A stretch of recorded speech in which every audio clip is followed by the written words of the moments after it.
This batch was great, wasn't it? Like many of you, I've been significantly enjoying Wednesdays lately, but unfortunately, Wednesdays go back to being boring again now that this batch is over. However, that doesn't mean the fun has to end, especially if we throw some One Punch Man into the mix. In today's video, we're going to judge the lovable Z team from this batch on how their general demeanor would mix with Saitama's from One Punch Man, and what he might think of them. Are there any real heroes for fun in this batch who'd get the prestigious pat on the back from Saitama, or are the Z teamers going to just annoy him? For the concept of the video, Saitama will be the Saitama we all know and love, except reimagined as part of the Dispatch universe, where he's lumped together to do a few shifts alongside the rough and tumble Z team after recently joining SDN, with most people being unaware of how incredibly strong he is and initially thinking of him as a fill-in rookie. This will let characters interact naturally with Saitama and give us an organic means to see what he think of each person. Now, this video will mostly be about how Saitama would interact with the Z team on personal levels, but if you do want a video focused on what if Saitama was in Dispatch, which would cover more overall story dynamics, then press the like button, leave a comment, and share the video, because if it does well, you might just get it. Robert, what the fuck?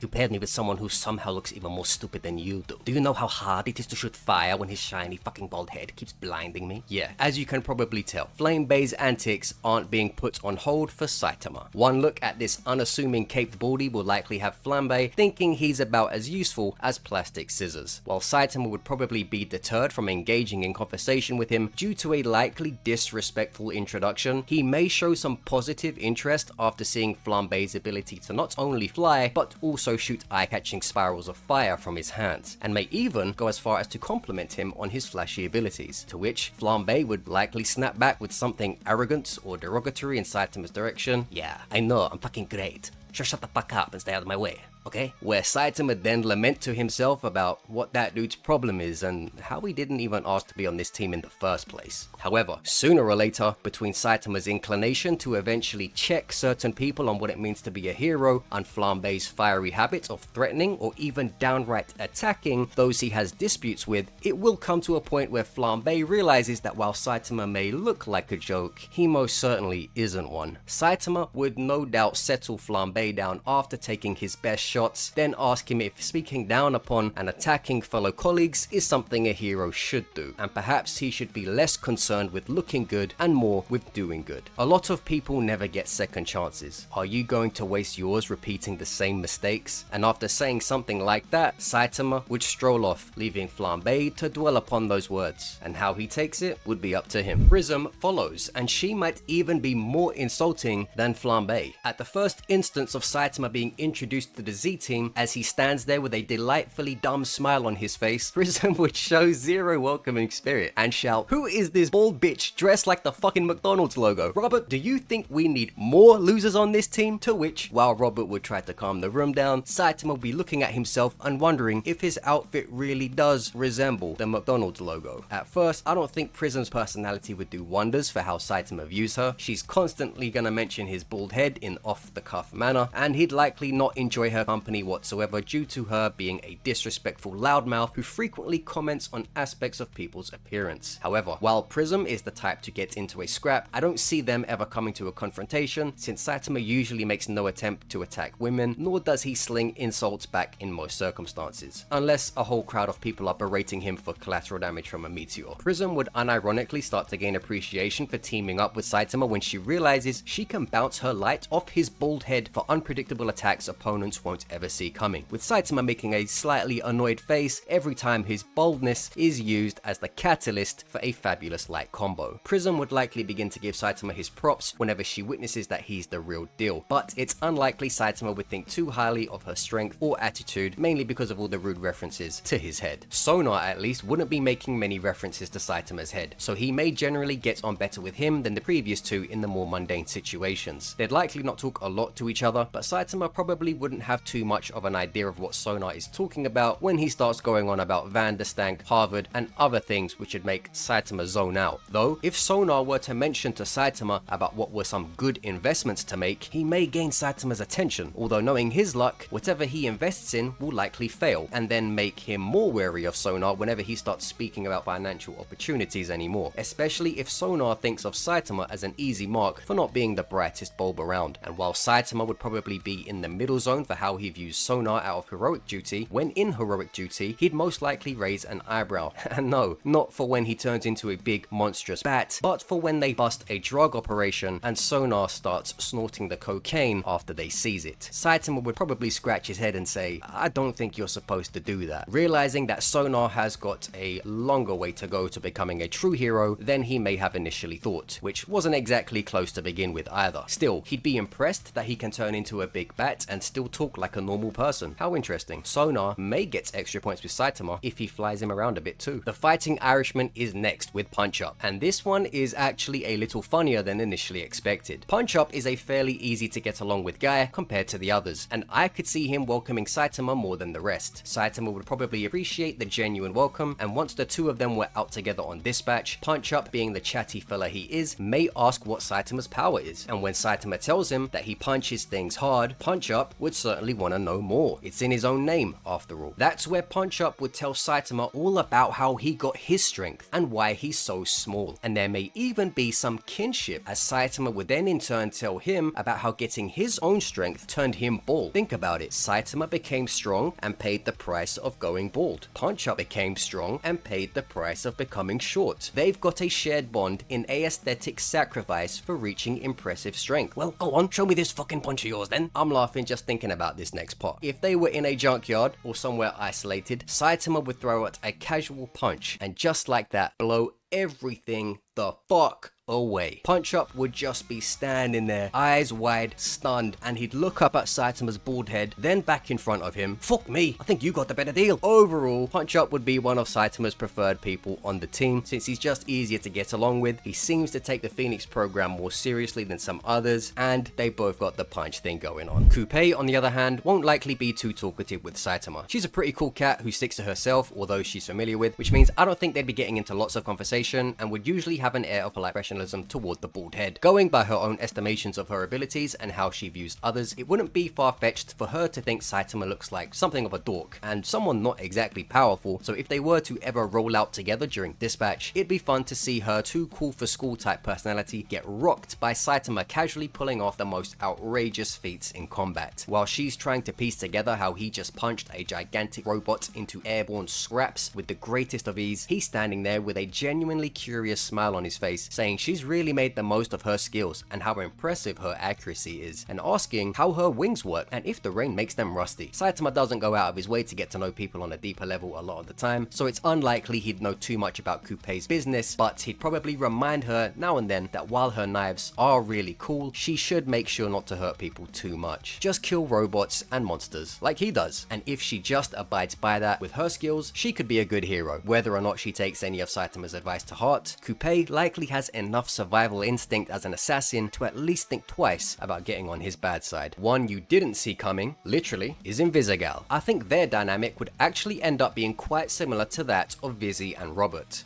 Without the kissing and longing stares, obviously, since Saitama doesn't exactly have the level of Riz that Robbie does to get Vizzy, and if the walking perfection who is Fubuki isn't enough to get Saitama's interest, then I don't know if there's a woman alive who actually could gain his interest. Anyway, back on track, what I mean is that Vizzy would probably play her usual game of verbal teases and pokes while being still somewhat friendly, and Saitama would be his usual self and kind of just let everything bounce off him while he goes about his business. However, while Saitama is great at seeing the good in people and recognizing those whose intentions are in the right place, he doesn't go through this song and dance for everyone. But what One Punch Man does show us is that somehow he always manages to do it for the right people who need it most when they cross paths with him. That, in this case, would be Invisigal. Despite some eyebrow-raising remarks and moments between Saitama and Vizzy, he'd recognize a struggling soul trying to become good, and when she's doubting herself or failed somewhere and remarks about how she was never meant to be a hero, that's where Saitama's specialty comes in. No, not punching, the other one. Inspiring others and giving them the subtle push they need to become a better person. Saitama, like Robert, would make it clear to Vizzy that it's not powers who decide someone's role in life or what they've done in the past, it's what they choose to do now, and what they choose to do going going forward. That the person who decides if she can become a hero isn't him and isn't SDN, it's her. Vizzy would soon begin to respect and admire Saitama for his strength and simplicity, as weird as it might sound, and she'd realize that aside from Roberts and Blazer, he was the only person to look at her like she were a hero. Not look at her as a villain or a troublemaker, but a could be and would be hero. And while Saitama's not going to have the option of romance to drive the point home like Robert could for Vizzy, what he does have is unmatchable power, unexpected wisdom, and the ability to change the lives of those he meets. Next up is Golem, and once Saitama gets one look at him, it will be something like...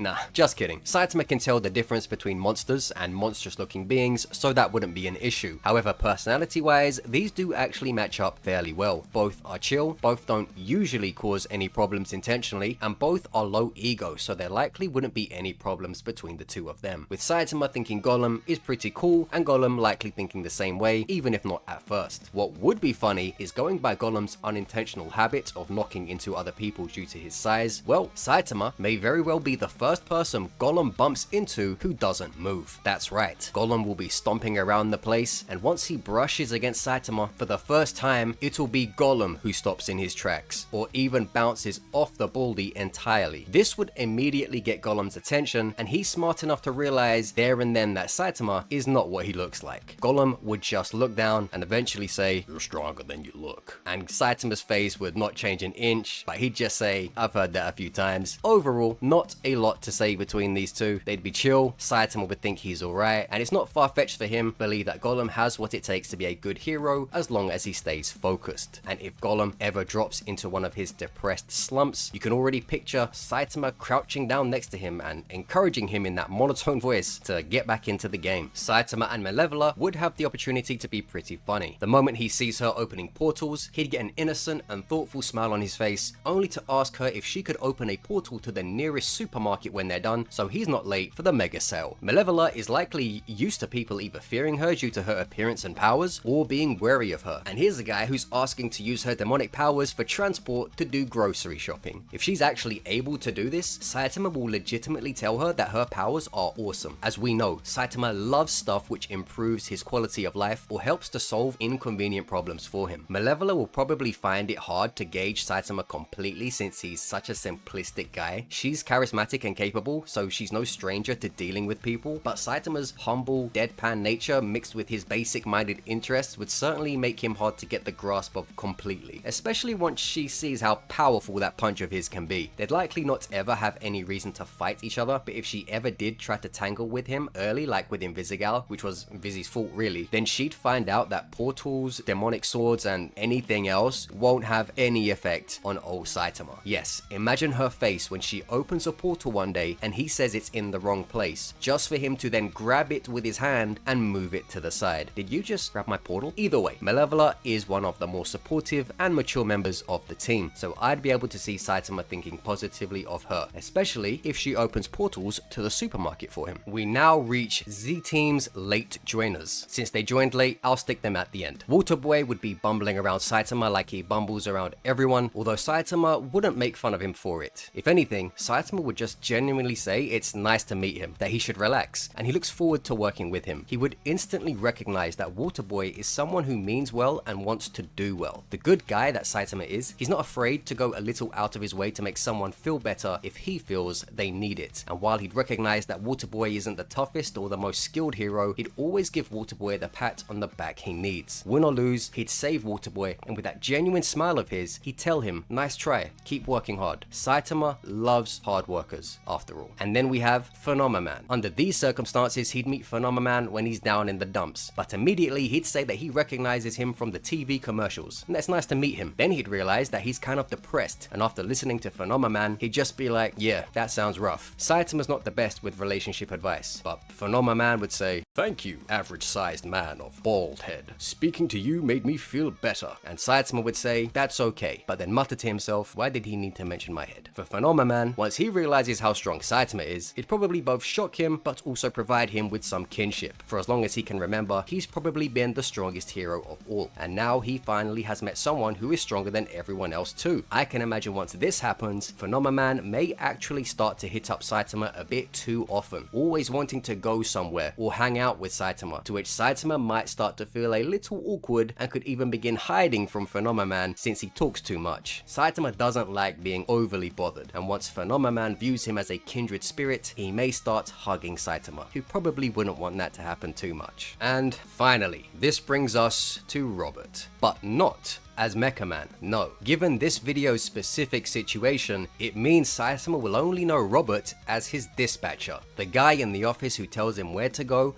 and what to do. Truthfully, Saitama probably wouldn't think lots about Robert. He never thinks much about the Hero Association executives and dispatchers in One Punch Man, so Robert would just be a guy doing his job at SDN in the eyes of Saitama. And it's not to say that he wouldn't respect it, he would, but it wouldn't be something on his mind. However, with Saitama likely being present whenever Robert would hold team meetings and settle squad disputes, that is where Saitama would witness Robert's talents. Saitama would likely not intervene much, but he'd see Robert taking control of tough situations despite not having any powers. He'd see him using his words to get through to people who've been on rough times and are trying to do better. And he'd see how even though he's just a dispatcher, he's someone who views this as more than just a job. He's someone who thinks like a hero, speaks like a hero, and does his best to make those he's responsible for become heroes they're capable of being. Saitama wouldn't do it often, but every now and then after Robert brings the team together and puts them on the right path after whatever setback they just faced, Saitama would place a hand on his shoulder and say, "You're doing a great job, the team's lucky to have you." Nothing more, nothing less. But what would Saitama think of Mecha Man once Robert returned to the suit? And what would Saitama's performance out in the field make Robert think as a dispatcher? Well, if you enjoyed this video, again, like, comment, and share, because we'll explore all of that and how exactly Saitama would fit into the world of Dispatch's narrative properly in a dedicated video if this one takes off well enough. Thank you for watching, sub for more Saitama related videos, and leave any other One Punch Man cross Dispatch ideas and thoughts in the comment section too, because I'd love to read them. Thank you.